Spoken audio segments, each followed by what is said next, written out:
High. It is far. It is February the 17th, 2026, 17:11 hours on the East Coast, and we got a Frankie from Flatbush Show. Yeah, that's what you're watching, FSPN. Frankie from Flatbush here from beautiful sunny Florida. And we do have a docket. Then we're going to turn it on right now. There it is. So you can see we got one thing on the docket so far. It's called Jets Buzz. Rumors. We got a bunch of rumors. Rumors all day long. We got to talk about these rumors. Now, what is the most exciting rumor that we have for the Jetsies? Well, as the members of the inner circle already know, if they were paying attention from this morning, there's discussions of a trade. A trade involving the Jets? Yeah. It involves the Jets. Who else does it involve? Well, get this. The Raiders and the Browns.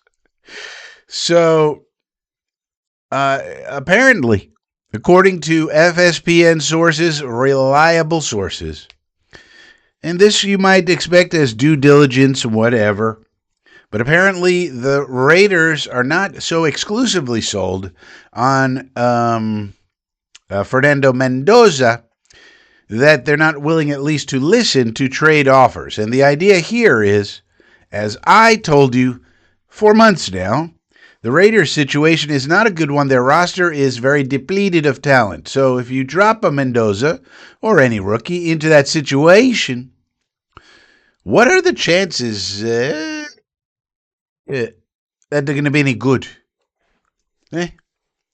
Right? I mean, it's not a good situation. I'm going to move this around here, but I actually want to move this. For any rookie to be dropped onto a team with so little talent. Now, they're going to get more talent. Obviously, they're going to try to sign people. They're going to draft people. But it's really not going to be a one. I mean, if you put Mendoza or any rookie behind that offensive line, you got problems. So the idea in my thinking from weeks and months ago was, why not bridge it with Geno? You already have him on the roster. Try to build up the team as much as possible this year, and then next year you go get your rookie in 27, and he has a better chance of success because the team is a lot better around him. But everybody else in the football commentary world said, no, Frankie. No, that's wrong. That's wrong. They just take a Mendoza. They just taking Mendoza. Well, maybe they will at the end of the day, but it doesn't seem like a great plan to me. If I were them, I would bridge it for a year. And they are one of the teams that require what I call a year zero. Now, there are several teams that need a year zero. What is a year zero, Frankie? What are you talking about? Well, there are certain teams that they need to reset everything about the team, the cap situation. They need to restock the roster. They need a year zero where they're not exactly giving up, but they know they're not going to compete. They have to clear out the old wood of the old roster and start building up draft picks, especially for this 2027 draft, which is supposed to be a banger. And you notice the Jets have started to do that. We have 3 first-round picks and our second-round pick next year. That's 4 blue-chip prospects we should get next year, in addition to the 4 we should get this year, barring trades. Now, there are some teams that are in need of a year zero. I think it's the Raiders are one. The Dolphins are another one. You're starting to see them cut people already. They got a big decision with Tua. That one's more difficult. I think they should probably ride it out with Tua because of his contract situation. And because they need a year zero anyway. In year zero, it doesn't matter what you do. Really, you're getting some young talent in year zero. You would like to at least be functional so you could see what you got. And, going with a Geno Smith, going with a Tua Tagovailoa, they could at least run the offense decently. Whereas if you go with some other option, it may be a complete disaster. So, whatever young players they get, they do want to evaluate, their draft picks and so forth. But also, the Cardinals need a year zero, and probably the Steelers. Now, the Steelers are probably the one team on the list that doesn't think they need a year zero, and they're probably going to try to Band-Aid it together again with Aaron Rodgers, and I think that's a disaster. But that's my opinion. So you might say, well, okay. Well, first of all, what are the Browns involved in this for? And to that I don't really know. But what might a trade for the Jets to get up just one spot? Because what would that look like? Because the Jets situation, you might say, well, the Jets need a year zero, Frankie. Well, no. Nope, no, we don't. Because we have a much better situation than those other teams. We have a good cap situation this year and a great cap situation next year. And we have more talent than those teams. We don't have a ton of talent, but we have more talent than those teams. And we now have Frank Reich and Billy Moosegravy. Those are two good offensive minds. Whatever happens with Glenn, hopefully we figure out a way to win some ball games, keep him on staff and calling the defense, and hopefully we improve that. But between the talent we have, the cap space we have, and the amount of draft picks we have, nobody in the league has a better situation if you're looking at it from a let's build up a team perspective. Now, a lot of the teams that are good already have their teams built up. We're not in that situation. We're just talking about the ghetto teams here. In case you're unfamiliar with the Frankie theory of the NFL, it's like a city. You got a ghetto, which is where the Jets and the Browns and the Raiders and the Dolphins and the Cardinals are, and some other teams. Then you got a middle-class neighborhood, teams that occasionally compete. They're in and out of competing for playoffs and so forth. And then you got the gated community where the great teams are that are always in playoff and Super Bowl contention are. We're talking about the ghetto teams here. And out of those ghetto teams, we have the best situation. It's not bias, it's just the facts. NFL.com put out, we have the best combination of cap space and draft picks, and that doesn't even count the 3 first rounders we have next year, and the much better. So we're going to be number one again next year, probably. Who's going to have it better? We have a great cap situation in 27. A lot of dead cap rolls off then, and we have 3 first round picks and our second round pick. So we have a nice situation now. The other part of this is Glenn and Muji do need to save their jobs. There's a lot of people, including Jake Assman and people of that ilk, who are calling for Glenn's job. They want his head on a pike. They want to lynch him professionally. And a lot of Jet fans feel that way, and a lot of Jet fans are, of course, influenced by people like Jake Assman. But so Woody's probably seeing that and kind of going, okay, I like AG, but we got to start winning here. And so how can we thread this needle of needing to compete to some degree while also kind of rebuilding it up and kind of hoping to compete in 27?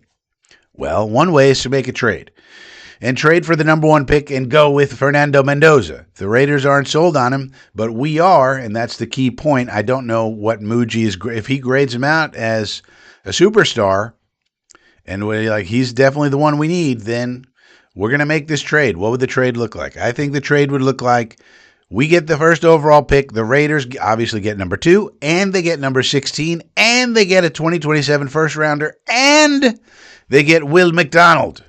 Now, that's a very steep price, and you're making a fair trade if the team you like, if it hurts and you don't want to do it. I don't want to do a trade like that. But if Mendoza gets graded that high, you can't argue with it. Now, in addition, the Browns, and you say, well, according to your source, Frankie, the Browns are involved. What's going on there? Well, the Browns need desperately 2 things in life. 1, offensive line. Right now, they have 0 offensive linemen returning. Think about that. For whatever situation you want to think about with the Browns, they have none of their linemen are currently scheduled to return. Bitonio might retire. The rest of them are free agents. Sure, they might sign him, but as of right now, they have 0, none, zippo, nothing. They have no offensive linemen, 0. So, of course, they'll have them by then, but as of right now, they got nothing. The other thing they got nothing of is wide receiver. So we have a spare wide receiver. His name's Arian Smith. And I think you show Andrew Berry the tape and you say, look, this kid was getting open. We got other plans at the position. We don't want to give him up, but we're making this other trade over here. So we got to recoup some draft capital to work on our defense, which was terrible last year. So we will give you Arian Smith, Cleveland Browns, and you give us a 5th-round pick. I think that's a fair swap. Now, you need to understand, they have 10 picks overall in this upcoming draft, 10, and they currently 3 5th-round picks. So no skin off their nose to give up one of their 3 5th-rounders to get a speedy wide receiver out of Georgia, Arian Smith. So we recoup a 5th while giving up a ton of stuff to get Mendoza. Now, do I want to give up all that stuff to the Raiders just to move up 1 pick? No. But guess what? If the Raiders are open to trading it, they're going to talk to the Cardinals, and they're going to talk to the Dolphins, and they're going to talk to everybody and see who wants to come up. And they might have competitive offers. And the only way, and the ways we can win, well, I mean, this deal right here is the best deal they could make, let's be honest. I mean, it would be hard to believe somebody could give them essentially 3 first-round picks and a player who was a first-round pick. So maybe it's weighted a little heavier than it needs to be, considering Will McDonald. Like maybe they would just take 216 in McDonald or a 27 in McDonald. I don't know. But I'm trying to be fair, understanding my Jets bias. And so that's what it could look like. Now, if we did that, obviously we got to replace McDonald on the roster, but we would have Mendoza. So quarterback situation solved. We have to sign a minor veteran to help out. Maybe Tyrod comes back, something like that. And then we still have our 2 second-round picks. So we still got those. Those are going to be defense. And the rest of our picks. Now, maybe we could trade back that 33rd pick to try to get a 3rd-rounder and keep 2 second-rounders, something like that. That would be smart for Mucci to do. But that's kind of what it would look like. And I think if that turns out to be the situation, we'd have to be pretty happy about it. Now, that's just a rumor. We don't know.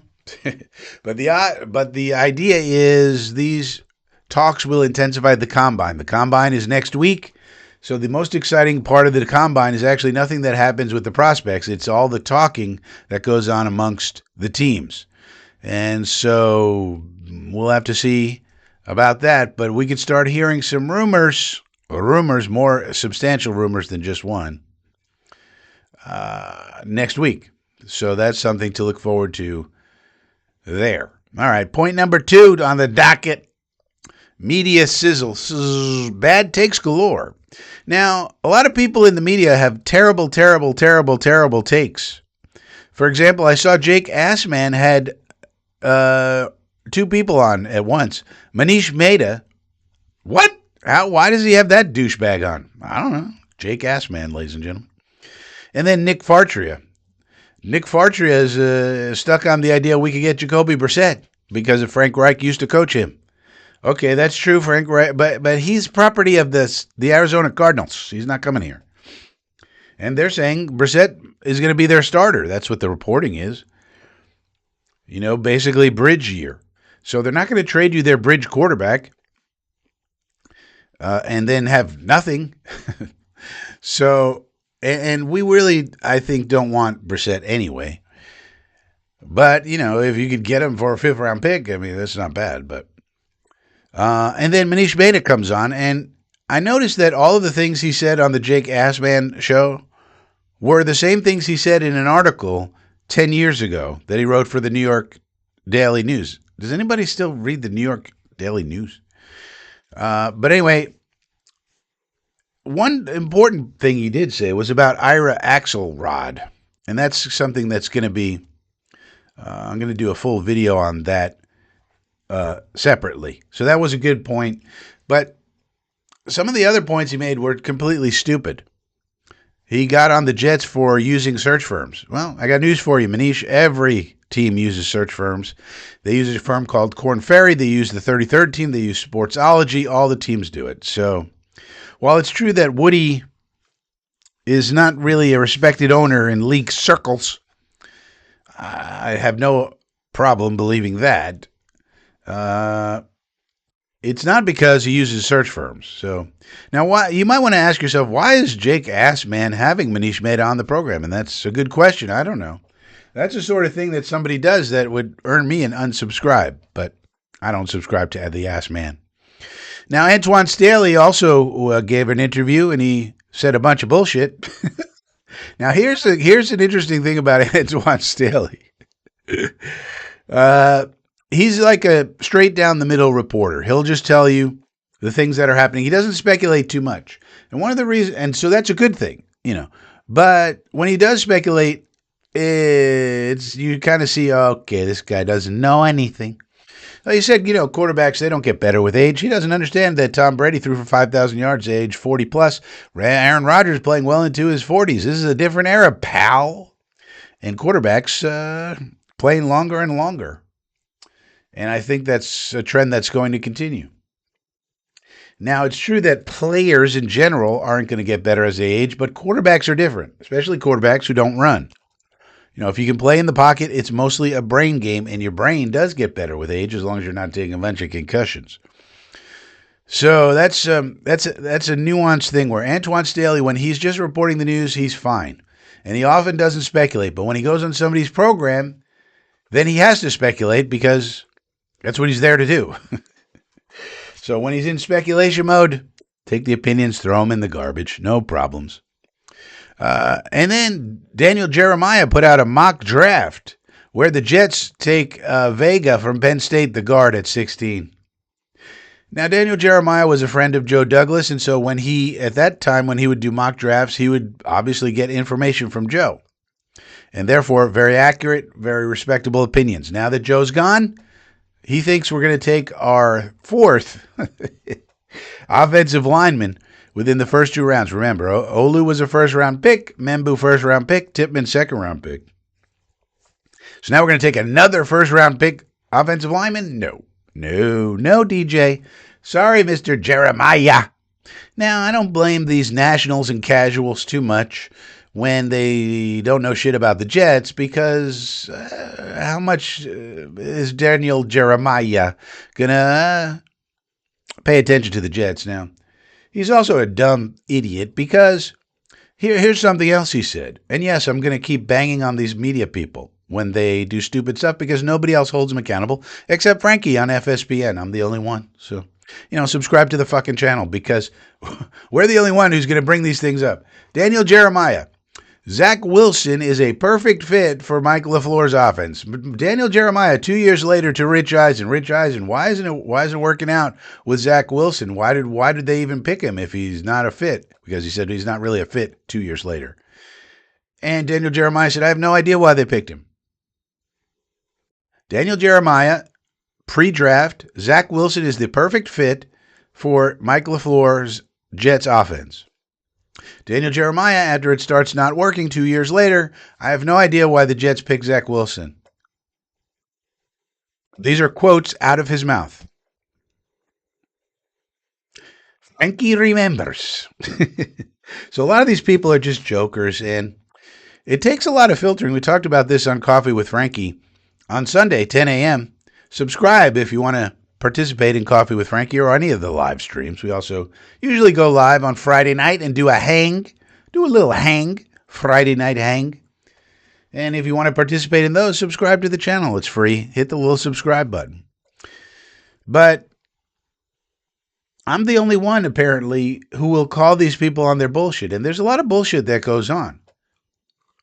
Because we live in a media-saturated world, and so you need to be able to filter out dum-dums and idiots and morons, of which the football commentariat is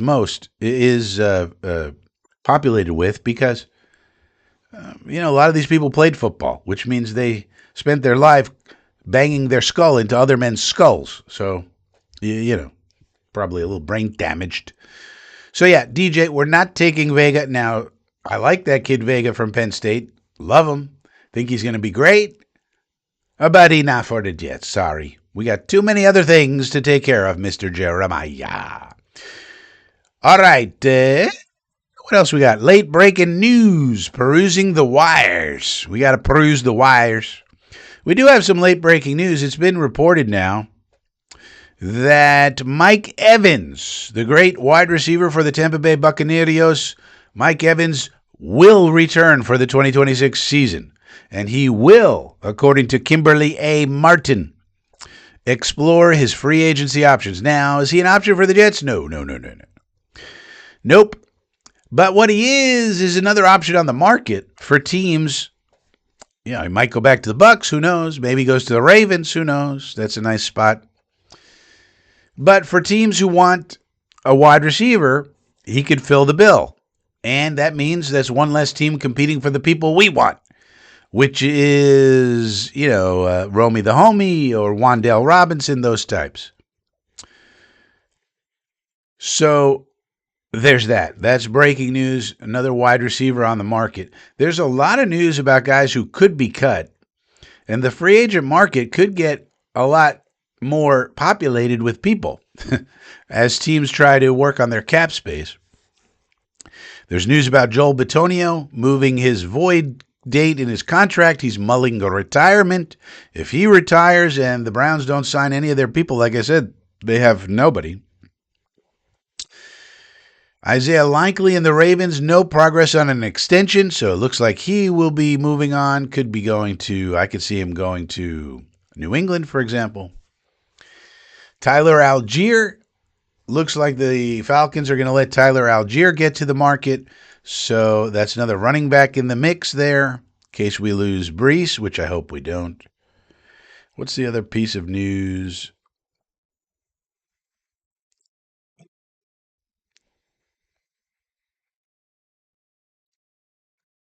Let's see if there's anything late breaking. So even Alvin Kamara could be a cap casualty. And Kamara has said he wants to spend the rest of his career in New Orleans. He's getting up there in age. He's a running back, but there's an $18.6 million cap hit. And they'll probably work out some kind of new deal for him, I would anticipate. He wants to be there. Why not? Now, Romy the Homie, we got news here from the beat reporter for the Packers. Romeo Doubs, quote, as good as gone from the Packers in free agency. So Romeo Doubs, they got a bunch of other receivers there in the room. They don't really need him. They got Matthew Golden last year and didn't really utilize him that much. So the idea being, all right, we got Matthew Golden. We got a bunch of other guys that we're good with. We don't really need Doubs. Let's let him leave and spend our money elsewhere. That's good news for us. He should be one of our 3 priority targets.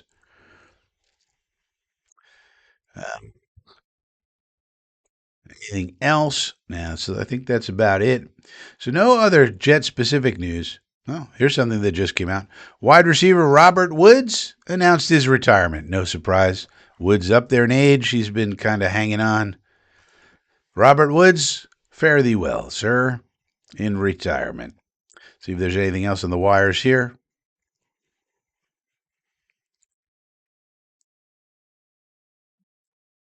No, doesn't seem like it. So there you go. That's the latest in the news. John McClain from one of the Houston papers, beat reporter for the Houston Texans, says, if C.J. Stroud is traded, I'll walk naked down Kirby Avenue at rush hour.